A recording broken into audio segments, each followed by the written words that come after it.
Hi, we're going to be talking about a leader's ability to forecast and foretell the future today. Sometimes when we're so operational or we're so mired in the day-to-day operations in making money, we forget that one of the most important roles of a leader is to be able to foretell what's going to happen in a year's time, or 2 years' time, or even 5 years' time.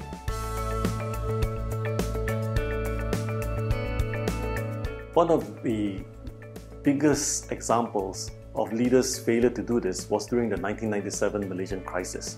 The financial crisis that caused so many companies to collapse, literally overnight. I remember investing in this so-called blue chip company that was selling its stock price at about 4 ringgits at that point of time. A very big development company. And suddenly over a period of 3 months, it went from 4 ringgit 50 cents to something like 40 cents. Can you imagine the collapse? And these things can be avoided. That's what I believe. But there are some key points that we need to understand and take note of. We have to observe, we have to analyze, and then we need to challenge. What do I mean by observe? When we observe, we are talking about listening and empathy. Sometimes leaders forget that what we need to observe is the environment around us, the people, the situation that's happening out there, not just in terms of, wow, how much money I'm making this year and how much money I've been making for the past 5 years, situation's gonna be good. That's not really the case sometimes, because what we really need to remember is when things are going well, that's when we have the opportunity to plan.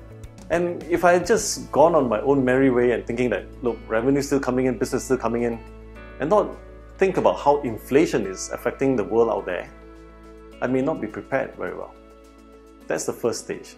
Now, next point is, once you've gathered all this data and information from listening to people, you need to analyze it. When we talk about analyzing, you have to understand that sometimes the information that's given to us already provides the solution. For example, when we speak to employees and we talk to them and say, okay, what's happening? Sometimes I get the information that, oh, our leaders have not been giving us clear direction.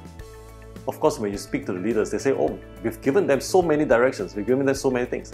So the next question that we should actually ask the employee is that, what exactly do you mean by direction?